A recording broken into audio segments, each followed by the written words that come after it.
জুলাই সনদ বাস্তবায়নের জন্য আপনারা শুরু থেকেই বলছেন যে গণপরিষদের মাধ্যমে জুলাই সনদ বাস্তবায়ন করতে হবে, সেই জায়গা থেকে কি কিছুটা সরে আসলেন? আপনাকে ধন্যবাদ।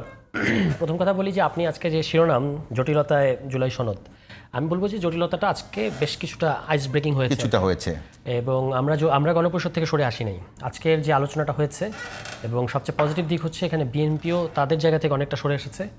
আমাদের জায়গা থেকে আসলে সরার কিছু ছিল না, কারণ আমাদের মোস্ট অ্যাকিউরেট রাস্তাটা আমরা বলেছি সবাইকে এখানে আসতে হতো, এখন কিন্তু সবাই এখানে এসেছে।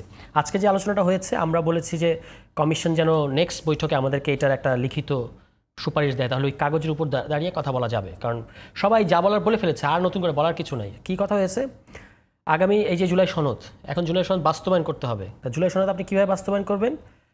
গণভোটের মধ্য দিয়ে, সাধারণ নির্বাচনের সাথে একই সাথে গণভোটের মধ্য দিয়ে জনগণ বলবে যে জুলাই সনদের বাস্তবায়নের এখতিয়ার আমরা আগামী যারা নির্বাচিত হয়ে আসছে তাদেরকে দেব। তারা প্রথম অধিবেশনে আপনার গণভোটে কি বলে গণপরিষদের ভূমিকা পালন করবে। একটু বোঝার জন্য যদি না দেয় কারা, জনগণ যদি না দেয়, না আপনি ধরেন রাজনৈতিক দলগুলো একমত হয়েছে এবং যারা জুলাই সনদে সাইন করেছে, আপনি যদি এই যে পিকচার, এই যে ভিজুয়াল, এটা তো জনগণ দেখছে। আর আমি মনে করি যে বাংলাদেশের জনগণ সবসময়ই জুলাই সনদের পক্ষে একমত ছিল, রাজনৈতিক দলগুলো একমত হচ্ছিল না বাস্তবায়ন পদ্ধতি নিয়ে, এখন তো রাজনৈতিক দলগুলো একমত হয়ে গেছে। ফলে জুলাই সনদ বাস্তবায়ন করবে আগামী সংসদ, না আগামী সংসদ না, মানে জুলাই সনদের ব্যাপারে রায় দেবে জনগণ। গণভোটের মাধ্যমে রায় দেবে জনগণ, দুটো অপশন দেওয়া হবে। হ্যাঁ, আপনি কি জুলাই সনদকে অনুমোদন করেন কি করেন না? সিম্পল প্রশ্ন। জনগণ বলবে আমরা বিশ্বাস করি, জনগণ বলবে যে হ্যাঁ আমরা জুলাই সনদ বাস্তবায়ন করি, মানে আমরা এটাকে অনুমোদন করি। এখন আপনাকে তো এই যে জনগণের যে এটার মধ্যে পাস করতে বাধ্য, তখন পাস হয়ে গেল, মানে এই সংসদ কিন্তু দ্বাদশ, যে কথাটা আজকে এসেছে এটা ইম্পর্টেন্ট, এখানে আমি মানে একটু ফোকাস করতে চাই যে এই সংসদটা দ্বাদশ সংসদ নির্বাচন কিংবা চতুর্দশ সংসদ নির্বাচনের মতো হবে না। এটা নির্বাচনটা একটু মানে একটা স্পেশাল স্ট্যাটাস, মানে আগের মতোই সংসদীয় নির্বাচন হবে, কিন্তু তার একটা স্পেশাল স্ট্যাটাস থাকবে।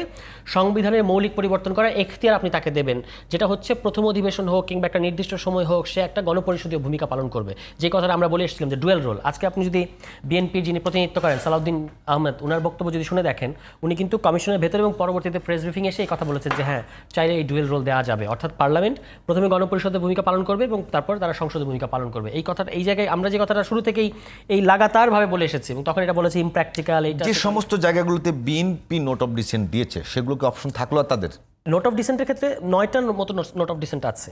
এখন এইগুলোর অনেকগুলো নোট অফ ডিসেন্ট আছে মাইনর, তো সেই ক্ষেত্রে আলোচনা হয়েছে যে যারা ম্যান্ডেটটা পাবে এটা আপনি ওপেন টু ডিসকাশন, সেখানে আবার প্রয়োজনে আপনি আবার আলোচনা করবেন। কিন্তু একটা নোট অফ ডিসেন্ট যেটা বিএনপি দিয়েছে এইটাকে আমরা খুব ফান্ডামেন্টাল মনে করি, এইটা আমরা বিশ্বাস করি যে এই সিগনেচার হওয়ার আগেই শুরু হবে। সেটা হচ্ছে আপার হাউসে পিয়ার। এই একটা যদি আগেই বিএনপি যেহেতু অনেক দূর পর্যন্ত একমত হয়েছে, এই যে এখন গণভোট প্লাস গণপরিষদ এইখানে যে যাচ্ছে, এখন আমরা মনে করি যে আপার হাউস পিয়ার এটাতেও বিএনপি একমত হবে। হলে বাকি যেগুলো আছে সেগুলো হচ্ছে আমরা পরবর্তী ওই যে যারা নির্বাচিত হবে সেটা যে দলই হোক, যারা সংখ্যাগরিষ্ঠতা পাবে, কিংবা শুধু তো তারা না, মানে যারা টোটাল পার্লামেন্টে আসবে ওই যে 300 জন, তারা যদি আরও আলোচনা করে ওই নোট অফ মানে ডিসেন্টগুলোর ব্যাপারে একটা সিদ্ধান্তে আসতে পারে, দ্যাট ইজ বেটার। আর না হলে এগুলো যারা ম্যান্ডেট পাচ্ছে তাদের হাতের উপর ছেড়ে দিতে হবে। এইটুকুর ব্যাপারে সবাই ফ্লেক্সিবল আছে মোটামুটি। বাকি যেগুলো জিনিসগুলো আছে মূল ব্যাপারগুলো যে আপনি এমনভাবে আমরা চেঞ্জটা করতে চাই যেটা পদ্ধতিগত গলদের কারণে যেন আমাদের মানে চ্যালেঞ্জের শিকার না হতে হয় আদালতে কিংবা অন্য সংশোধনী ক্ষেত্রে যে সমস্যাটা হয়, যে আপনি সর্বোচ্চ সংখ্যাগরিষ্ঠতা 2/3 এটার ভিত্তিতেও যখন আপনি সংশোধনী করেন, সেটা যদি মানে কোর্ট অসাংবিধানিক মনে করে তাহলে কোর্ট পরবর্তীতে বাতিল করে দেয়। এই সুযোগ কিন্তু এখানে থাকছে না। কেন? কারণ আপনি অনেকগুলো প্রোটেকশন নিচ্ছেন। আপনি প্রথমে রেফারেন্ডাম অর্ডিন্যান্স জারি করছেন, তারপরে রেফারেন্ডাম হচ্ছে যেটা পিপলস উইল।